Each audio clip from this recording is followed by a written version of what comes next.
Hi, I'm Mark from Founders&Tips, and today we are talking with Mark Roberge, Chief Revenue Officer at HubSpot, the first sales employee at HubSpot, and he explains his experience at growing HubSpot sales team on his book, The Sales Acceleration Formula.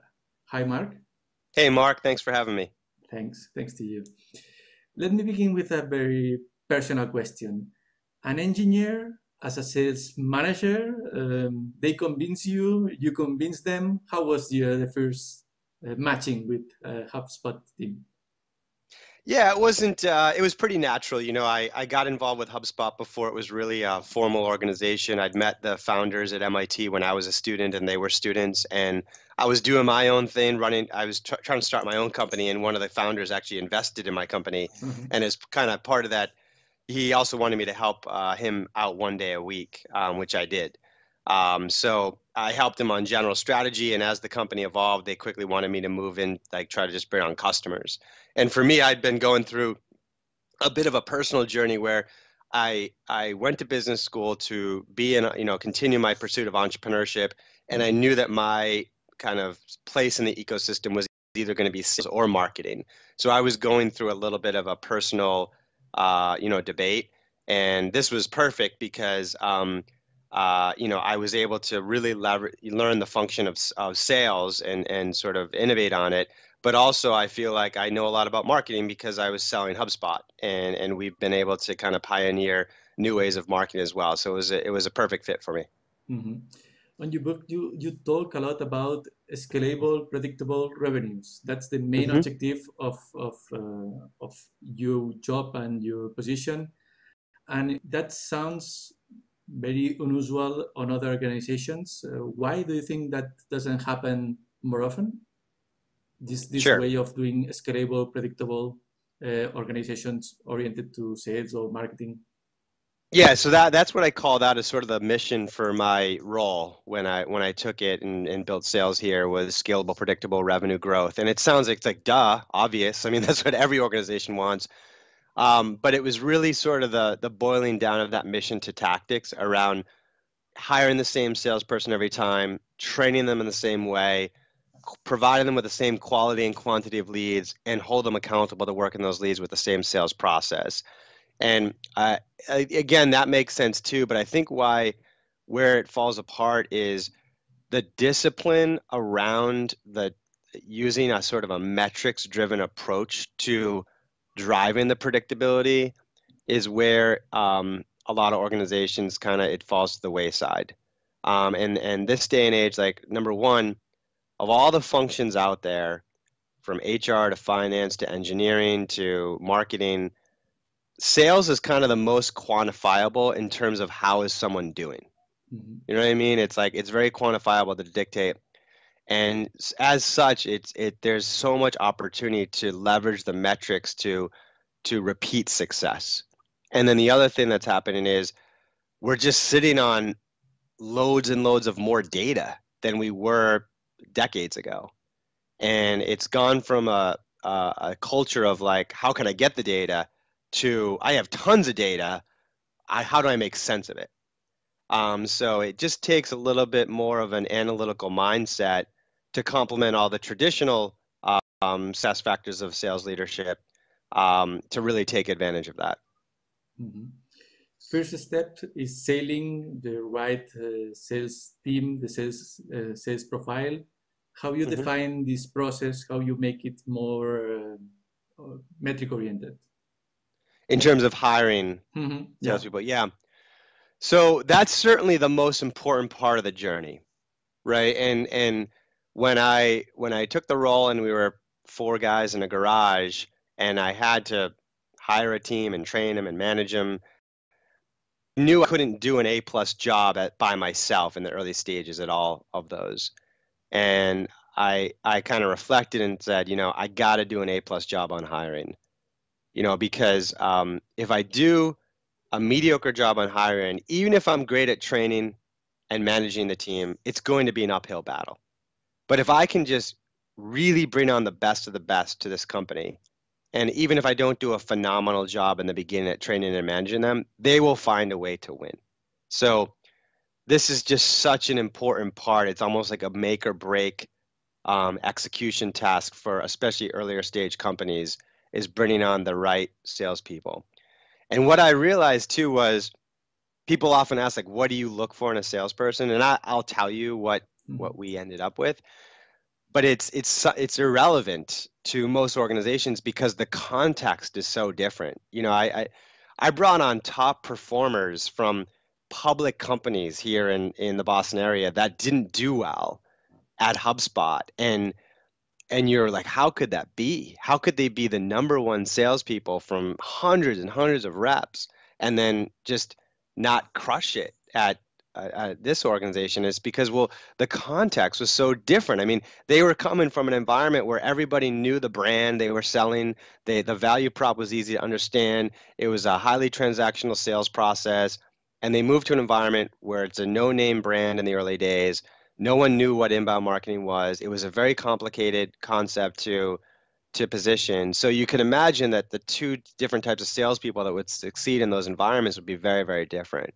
So that's the big thing, is to appreciate your context and to put in place a process to understand your ideal sales hire, right? So what I did was I just literally created a theory and wrote down the 10 criteria of what I should be looking for in salespeople, given our contacts, and was, you know, define what each one was, define what a score of a 1, a 3, a 5, a 7, and 10 would sound like, and was disciplined about scoring each rep against that criteria. And, you know, you're a few hires in, and they've been around for 6 to 9 months, and you can see who's really crushing it and who's doing okay. And you can reflect back on those observations and start to iterate on your criteria. And then, you know, if you're really going for it and building a decent sized team, it doesn't take long for you to be able to do a statistical regression analysis on those numbers. Now, not everybody gets to that level, but like, it's compelling to have that much science behind your hiring formula, right? So that was the big takeaway for me was, you know, who your ideal hiring criteria is will differ from company to company depending on the context. How complicated is the sale? Who are they selling to, et cetera. But there is a way and consistent process to engineer that formula, and that's what you should focus on. Now, the ones for us, there were 5 that really correlated. So if you're like an early stage tech company, you might find that these correlate for you too. They were coachability, curiosity, intelligence, prior success, and work ethic. Those were the 5 that ended up correlating most strongly with our hires. The second steps you described or you focus on was training. How important is the training once someone joined the team, and how you define the training to be as much successful as possible? You also explained that it's not a good way only to learn only from one sales person. You should create a more general process. Could you explain a little bit more? Yeah, that's the typical approach that folks make is, you know, when I first took the role, I had cups of coffees with dozens and dozens of VPs of sales just to learn about it and extract best practices. And this is an area that was a little concerning to me because when I asked them, how do you train your new salespeople? The common answer was, you know, hey, Mark, welcome to our company. And you remember Sue here, our number 1 salesperson from the company. Your training is going to be to sit next to her for 2 months or ride along on her appointments for 2 months. And that just didn't feel scalable or predictable.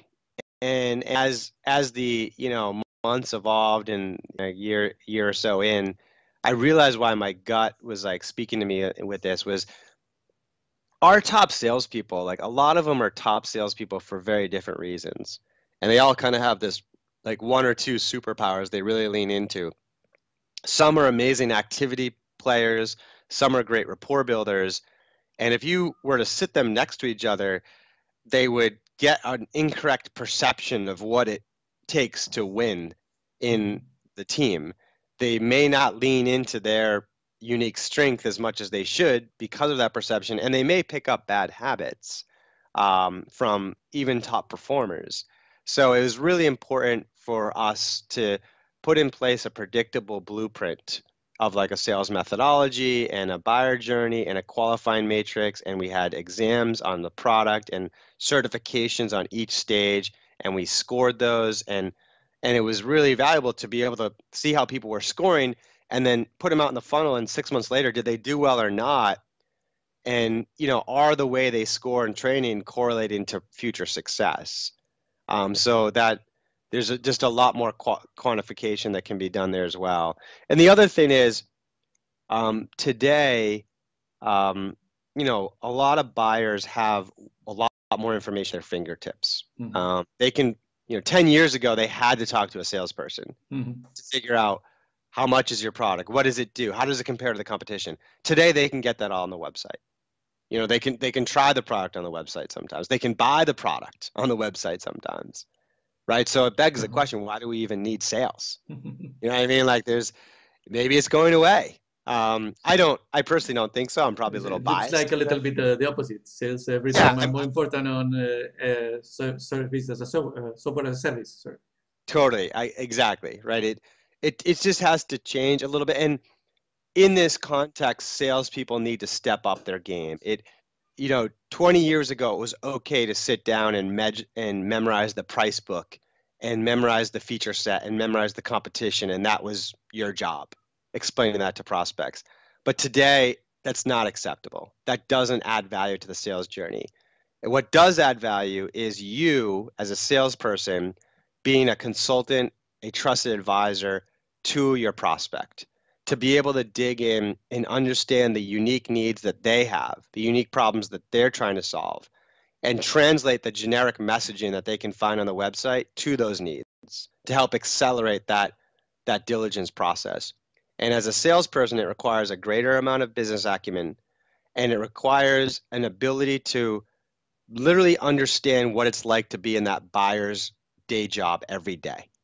And that's one thing that we sought out to do aggressively is every single salesperson at HubSpot in training has built their own website, built their own blog, built their own social media following, ranked for dozens of words in social media, set up their own lead nurturing campaign, run email campaigns, set up calls to actions, done A/B tests, etc., all on their own instance of HubSpot in training. So by the time they got, on that first call with their first prospect, they honestly could school a lot of marketers just because they'd had such deep training in these principles from some of the better best practices that are out there, and that is important today, is for companies to try to put their salespeople in the seats of their buyer, help them understand not just what it's like to buy that product, but to do their job, so that those salespeople can better connect with them and be more of a service to them. Mm-hmm. Once the organization grows, the management, the sales team management, it begins to be a very important role. What's your secret formula or your advice in sales management? Yeah, so I just believe that sales managers should spend the most of their time coaching. Okay. And when you go out and talk to different teams, sometimes more often than you'd hope, you find managers that perceive their job as managing the pipeline and the forecast, which that's important, but more of what they're doing can be systematized and automated with systems. And what's really going to drive productivity is that manager appreciating where that salesperson needs development and to be a good coach to get them over those hurdles. And I often make a golf analogy to this journey. I don't know if you play golf, Mark. I've tried for 2 decades. It's a difficult game, right? And I can talk about lessons that I've got. So one guy gave me a lesson. He said, "Okay, Mark, take a swing," and I did. And he's like, "All right, turn your grip over a little bit, lean back in your stance more, put more weight on your right foot, not your left foot. Think 1 o'clock, not 2 o'clock in your backswing, and use more wrist when you make contact with the ball." And I'm like, you lost me. You know what I mean? And another guy was like, okay, Mark, take a swing. And he's like, try this grip. And he's like, take 100 swings with this new grip. And 20 minutes later, he said, how does that feel? And I said, it feels actually pretty good. He's like, okay, now try leaning back in your stance a bit more. Now take another 100 swings. How does that feel?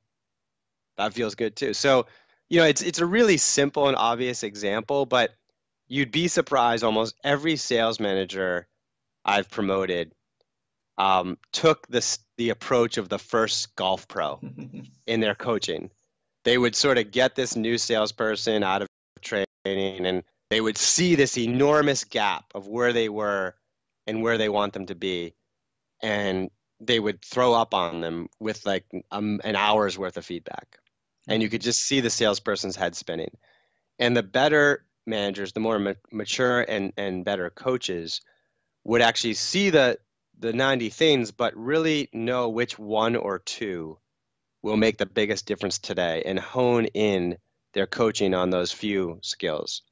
And they use the metrics to do that diagnosis.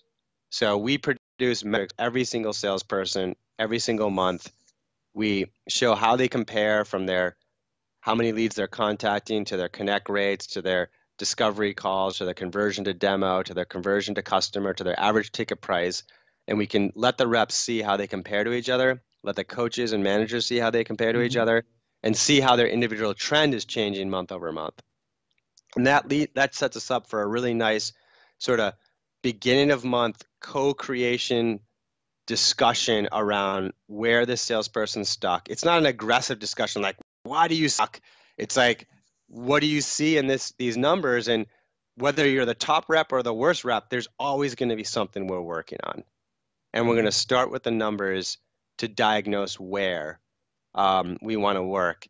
And we're going to hone in specific coaching to that. And then we're going to hopefully reflect next month or the month after and see some movement in that area of the funnel. And I call that metrics-driven sales coaching. So that's the way I think about management is I really want my managers to maximize the time they spend coaching. That's the biggest driver of sales productivity and success. And when they're coaching, having a metrics-driven approach to that really helps you to be successful in that journey. Another side from management, it's also to manage motivation and also in some cases egos, battle egos between different members of the team. What's your advice in these two areas? More personal management. Yeah. So the comp plan, and there's two things in here. So the sales comp plan is probably the most underappreciated tool in the CEO's tool chest.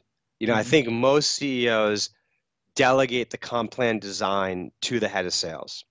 And most heads of sales implement the comp plan that they had at their last company. And that is a huge lost opportunity because there's so many great opportunities for both the CEO and head of sales to customize the comp plan to the current dynamic strategic objectives of the organization, right? So I can give you an example of that. When we started out, Five Guy Garage, we had a theory of what this company would be, but we had to prove it. We needed customers. You know what I mean? We had a few dozen customers. So we had a simple comp plan that was very hunting oriented and around customer acquisition. It was just, we paid $2 on the dollar. We're a subscription business, and in subscription you talk about MRR, which is monthly recurring revenue, called MRR. So if someone signs up for $1,000 a month, we paid you as a salesperson $2,000. We paid you $2 on the dollar MRR. Really aggressive hunting plan. And we went out and ran that, and we went from like a few dozen customers to 1,000 customers in like 8 months. I mean, it was crazy. Like $2-3 million run rate in 8 months. Beautiful. And now we had 1,000 customers to analyze.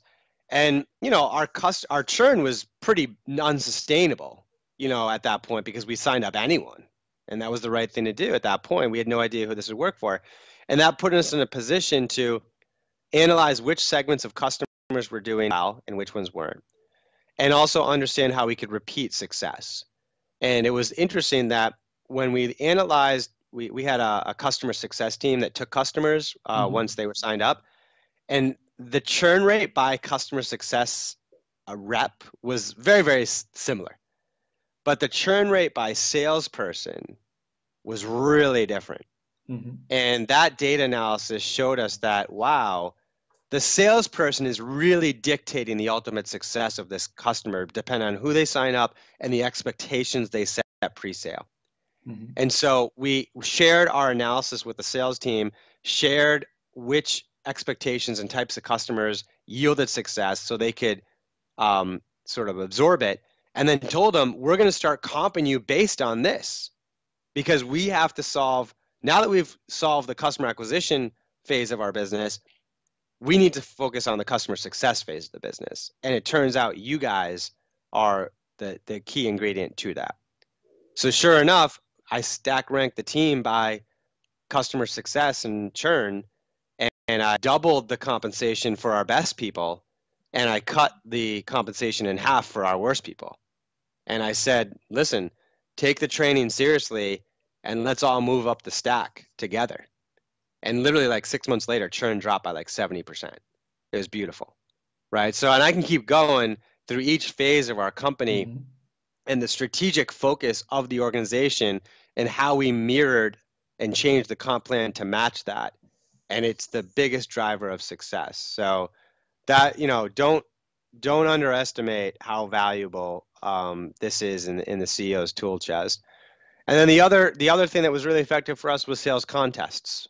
Like sales contests, they're a lot of fun. They're really good for driving shorter term behavior. You know, like, hey, we're coming up on the summertime.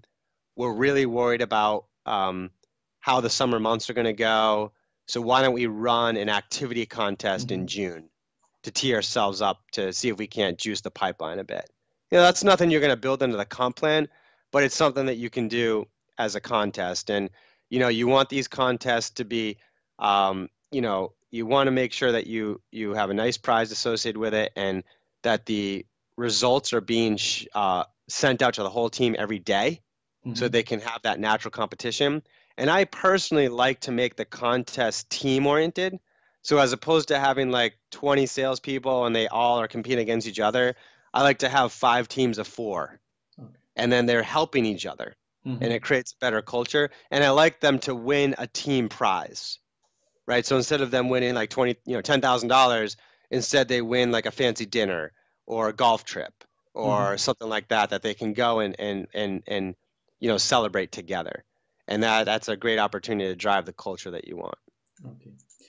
Also, sales team in the environment of the company, they fit the sales team with the other departments like marketing, especially with marketing, product. What was your experience between trying to fit to find the best way to cooperate with other departments and not fighting against them? How to marketing should pass leads to sales, all this workflow. Yeah, it's a tough question, especially as an organization gets a little larger. And especially, you know, to be honest, when we go and visit different companies and we talk to the sales team, we talk to the marketing team, these departments traditionally don't get along very well. You know, it's marketers perceive salespeople as overpaid, spoiled brats, and salespeople perceive marketers as doing arts and crafts all day. You know, and they go back to their respective corners of the office, and the salespeople cold call, and the marketers work on their trade show booth, and their branding. You know, it's like, and that's the kiss of death culture today, when so many buying journeys are starting online, and the buying journey is sort of, you know, it's owned by marketing and then sales, and these groups really need to be tied to the hip. So the way we tackled that was we introduced what we call a sales and marketing SLA, and SLA stands for service level agreement. You know, this is an acronym that's often used in the world of IT to talk about your system uptime and that kind of stuff. And we thought this would be a good way to sort of quantify the accountability of marketing to sales and sales to marketing, right? So an example of this that I think is actually a pretty good SLA, and we started with was, you've got, you know that it takes 100 leads a month to feed a mid-market salesperson. And when you feed a mid-market salesperson 100 leads, they connect with half, they create 30 opportunities, they do 15 demos, like 5 customers, and they generate, 4,000 to 5,000 MRR, right? So that's a great predictable flow. And if I have that math down and I have 10 mid-market reps and I know I need to give each of them 100, then our SLA is 1,000 mid-market leads. It's great. So that, organizations need to get to that level. Now, if you are able to get there, that's sort of top 5 or 10% performance. But even in that situation, we weren't satisfied. It still had misalignment. And what happened was, if a VP of marketing at a mid-market company downloaded one of our ebooks, then that was a lead that counted as a qualified lead for sales and counted toward the SLA. If a mid-market VP of marketing requested a demo, that counted too. That counted as well. I don't know, Mark, to put you on the spot, do you have any sense of like, which one do you think was easier to close? I know which one I prefer. Which demo one? Demo one. Yeah, of course. I mean, the guy requesting, the person requesting the demo is just further down the buying journey. But do you know which one is easier for marketing to generate on the website? The ebook download or the demo request, right? It's the ebook download. So there was a natural misalignment there, that when the marketing team got behind on their SLA, all the calls to actions on the website turned into ebook downloads, and the reps were like, where's the demo requests, right? So our CMO, Mike Volpe, and I sat back and kind of analyzed what the typical conversion rate is for each of these segments of leads. So ebook downloads convert to customers at 1%, demo requests convert to customers at 5%, right? And you can multiply the conversion rate times the ultimate purchase amount that they, when they become customers, to create a lead value, right? So now you could say, okay, demo requests are worth $500 and ebook downloads are worth $100. And you can make the goal for marketing not 1,000 mid-market leads a month, but instead $200,000 of lead value. And whether you get there through, 200 or whatever the math is, ebook downloads, or 1,000, 200 demo requests or 1,000 ebook downloads, that's up to you, right? So we literally put marketing on a revenue quota, just like sales, which is a really powerful concept. And now sales could be equally accountable in terms of how quickly they call those leads, how frequently they call those leads, what % of those leads they convert into opportunities. And you can report on these results daily to the entire team to hold them accountable. And that takes a lot of this natural disagreement off the table. And it's clear to both organizations how they're accountable to one another and how they're doing against that accountability. Mark, thanks a lot for sharing your knowledge, for your book, Sales Acceleration Formula, and your time to explain us to us and our audience. Thanks a lot. Great. Thank you, Mark. Thank you.